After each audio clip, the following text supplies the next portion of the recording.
morning. How are you? Good. How are you? Good, thank you. Thanks so much for joining us. It's my pleasure. We're here with Karim Khoja, the CEO of Roshan. And our first question we wanted to ask you was just, what does financial inclusion mean to you? So what I like to do is paint pictures. Imagine 100 people walking in this hotel, and only 3 of them actually have the ability to have a bank account or actually use money in the way you and I used to. What that means is 97 other people don't have a chance to do that. So the only form of way of paying or having money is to have pure cash. And if you go into rural Afghanistan, when you're talking about 30 million people, these farmers may not even have cash, they may have goods. So they are not included, irrespective of whether they own their land or whatever. So this is a huge problem when you, especially as you move out of urban areas into rural areas. How do you think Afghanistan would change if everybody could transact with mobile money?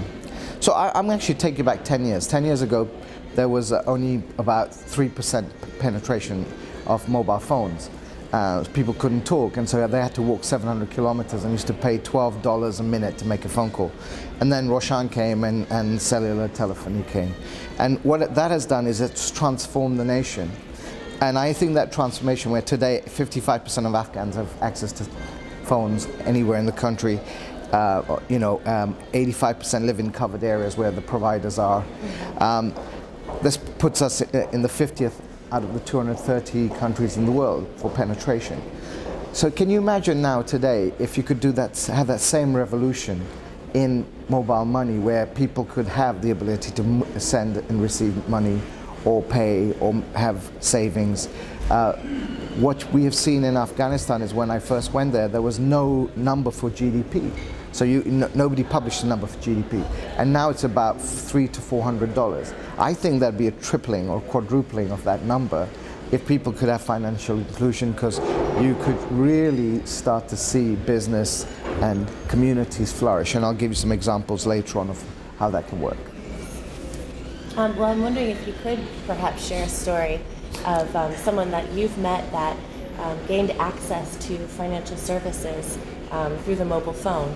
Well, I can give you lots of stories. So what my favorite one is, we had started a trial with the Afghan National Police in Wardak province, which is quite a dangerous province.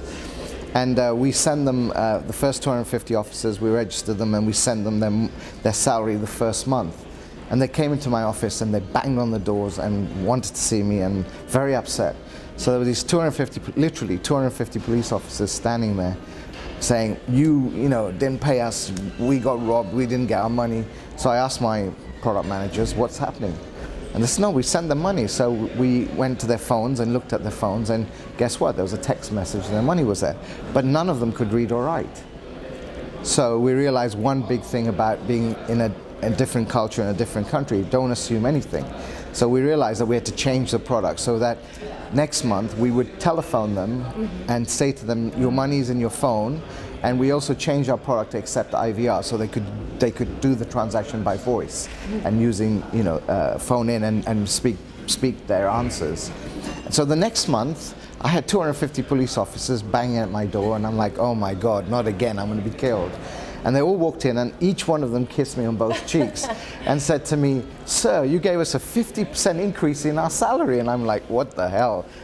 So I asked my guys, and they said, no, this is the first time in the history of the police that they've actually got their full amount of money, because what was happening is there was this leakage down the chain as the money went from the ministry of wherever to the head of the police in the district. He would take his cut, and then the sergeant would take his cut, and by the time this poor guy got his money, it was like 50 to 70% less. So what do you think is next for M-Pesa, the mobile money service that Roshan uses in Afghanistan? So what we're very excited about is, one of the things that most people think about mobile money is they think about sort of a horizontal type application, which is peer-to-peer transfer. In fact, we brought M-Pesa to Afghanistan for that reason, and it's been a total failure. So we've had to sort of focus on vertical segments. So one of the biggest segments is payroll. So today we actually put through the system $6 million a month in payroll to private companies and government employees. What we see with this is that this is a huge application because it will reduce corruption, it takes away the safety issues of moving money, and people get paid as long as there's cell coverage, they get paid on the day when they should get paid. So this is huge. The second big thing I see happening is, and that continuing and growing, the second big thing is that because now they're getting paid, and if we can start to find a way of them using electronic money instead of cashing out, so what does that mean? If we can get stores to accept M-Pesa, if we can get clinics to accept M-Pesa, if we have the gas bills being paid in Herat today by over 3,000 customers who are paying their gas bills, not waiting 5 hours in a bank or in a store to pay their bills, you're going to see efficiencies in people paying their bills, so more transactions. As this happens, I believe what will happen is that people will start to use mobile money for spending money and not taking it out of the system. So the pot will grow, but it will be transferred like in the United States or anywhere else where none of us really carry cash.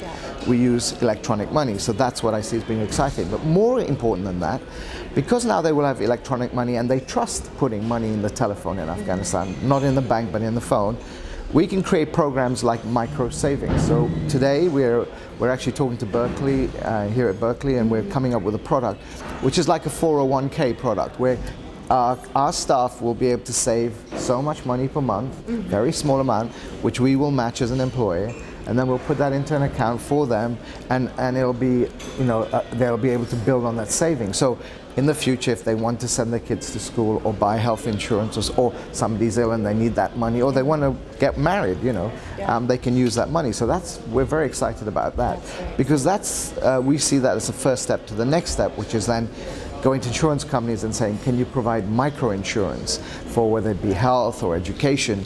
So you can start to see the food chain building up.